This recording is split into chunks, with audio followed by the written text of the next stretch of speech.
Back at the end of February, I made a big fat mistake. I posted a video about a male doctor who seemed to me to be bullying a female doctor because she said that he treated her in a sexist way during a TV interview. During that interview, he spoke over her, he accused her of shouting when she was just speaking assertively, and was just generally really rude and not at all self-aware. She tweeted about that incident, pointing out the problem of sexism in medicine and other fields. And in response, the man reported her to the College of Physicians and Surgeons of Ontario, who are in charge of issuing licenses to practice medicine in that province. To defend her career, she had to hire legal help. I deleted my video about all of this shortly after it went live, at the request of the woman in question, Dr. Neely Kaplan-Myrth.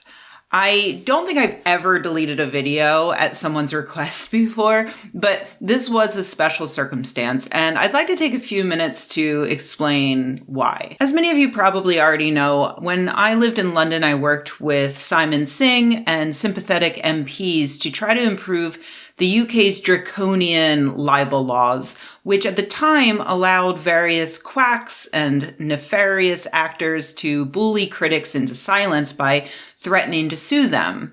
The problem was that even if the critic had an airtight case, the simplest defense for libel being the truth, they would be bankrupted by the cost of hiring lawyers to defend themselves.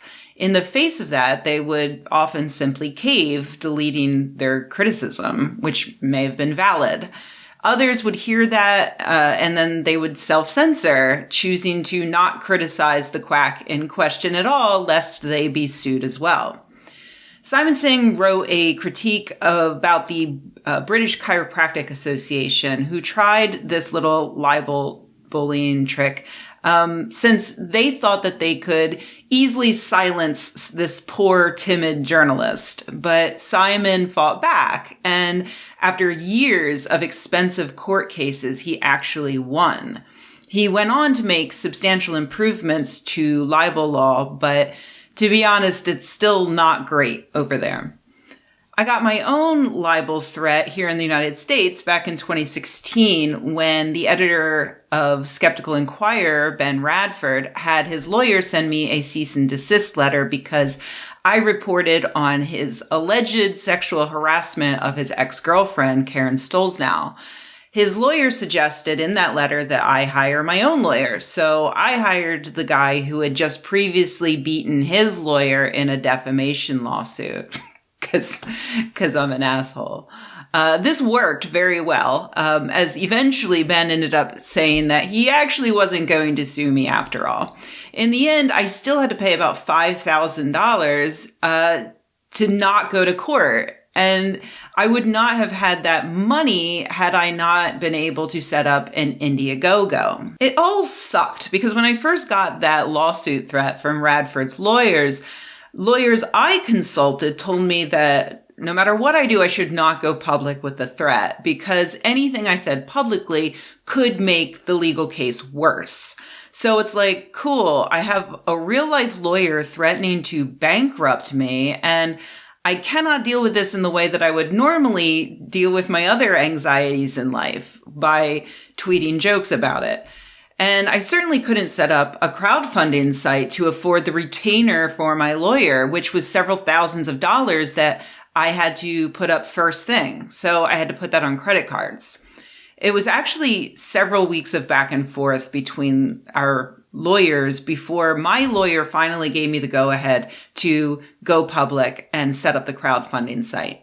Those weeks in between, though, were chock full of anxiety because I wanted to talk to my friends about the biggest thing happening in my life, but I wasn't able to. So when I did finally get notice that I could go public and I could set up the fundraiser, Radford accused me of escalation, telling people on Twitter that he wasn't actually planning to sue me, despite the fact that he had never once engaged with me before his lawyer sent me that letter. And the letter literally said that if I didn't delete my post about Radford, then I would be open to a defamation lawsuit from him.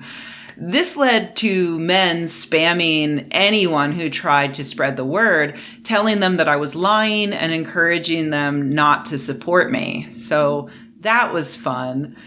It did all work out, considering that people did still support me. My lawyer was great, and I didn't have to go to court, and I was able to pay off all of the credit card debt. So that's a bit of background on why, when I saw what I perceived as another woman being bullied by a man just because she said that she felt that he did something sexist, and when I saw that she had set up crowdfunding to help with her legal costs, I was champing at the bit to help.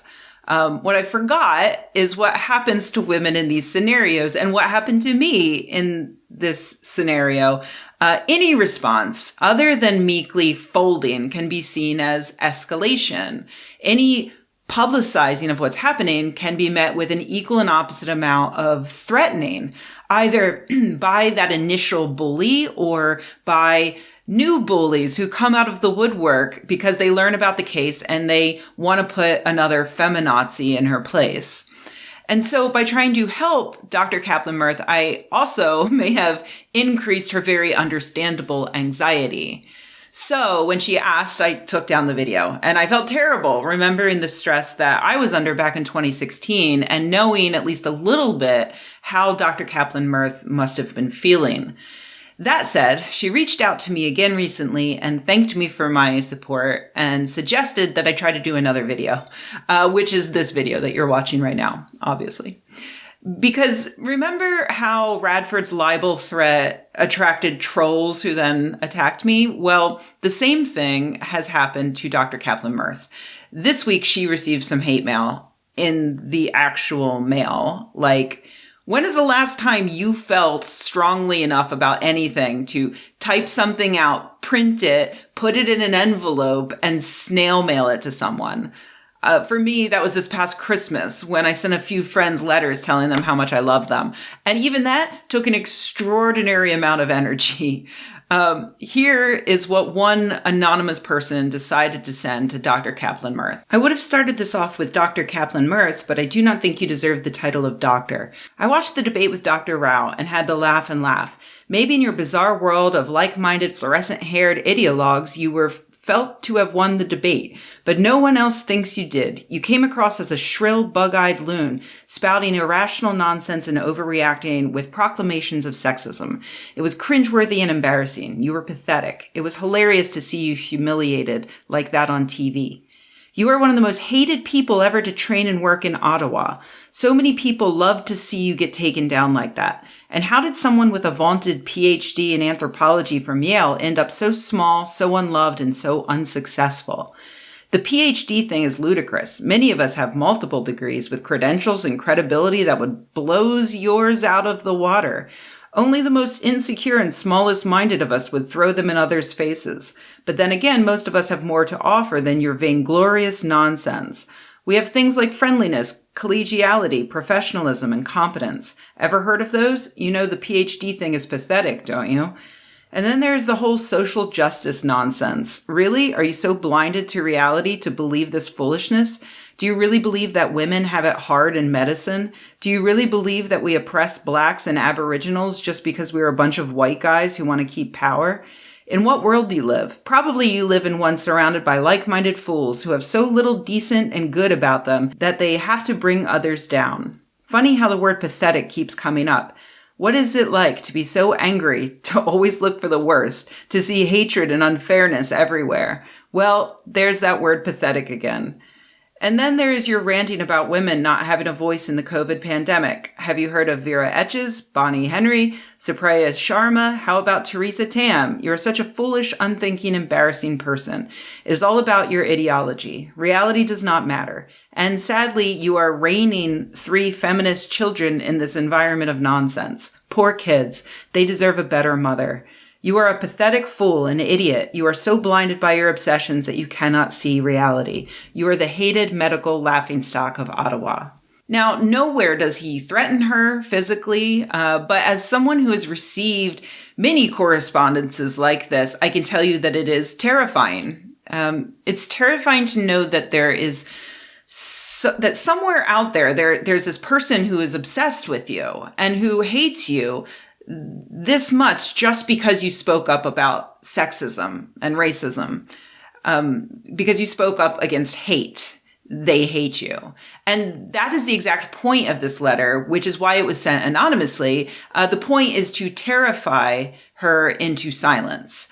The point is to make her feel alone and worthless, and to make her wonder if every person she passes on the street thinks this way. Even a woman like myself, who has been through this all before several times, even a person like me can be negatively affected by this kind of shit, because I know that men like this, and let's be honest, a man wrote this, and he's probably white, they don't always stop at an anonymous tweet or an email or a blog or a printed letter.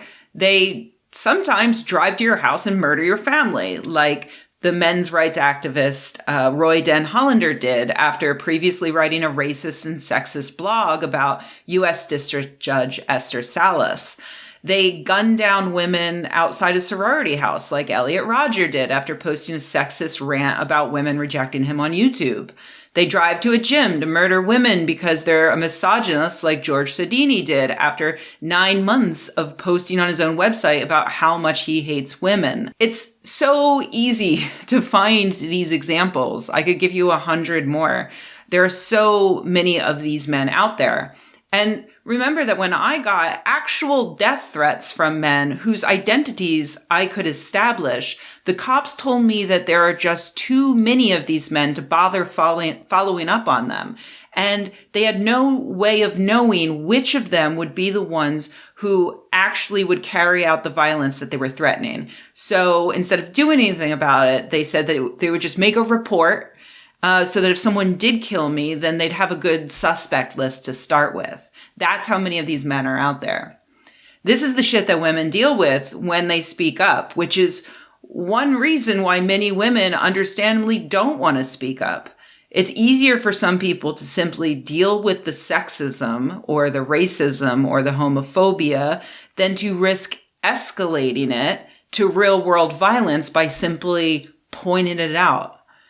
I want you to know all of this because there's a way that you can help. If you have extra money, please consider contributing to Dr. Kaplan-Myrth's GoFundMe. Link is below. Whether you can donate or not, please send her a message of support on social media and let her know that she's not alone and that her fight is worth it. Whenever I go through this kind of thing, you guys have been my rock. So I can tell you that every donation and kind message and retweet helps. So thanks to those of you who supported her after seeing my previous video that went down in a half an hour. And thanks to those of you who are going to support her now that you've seen this video.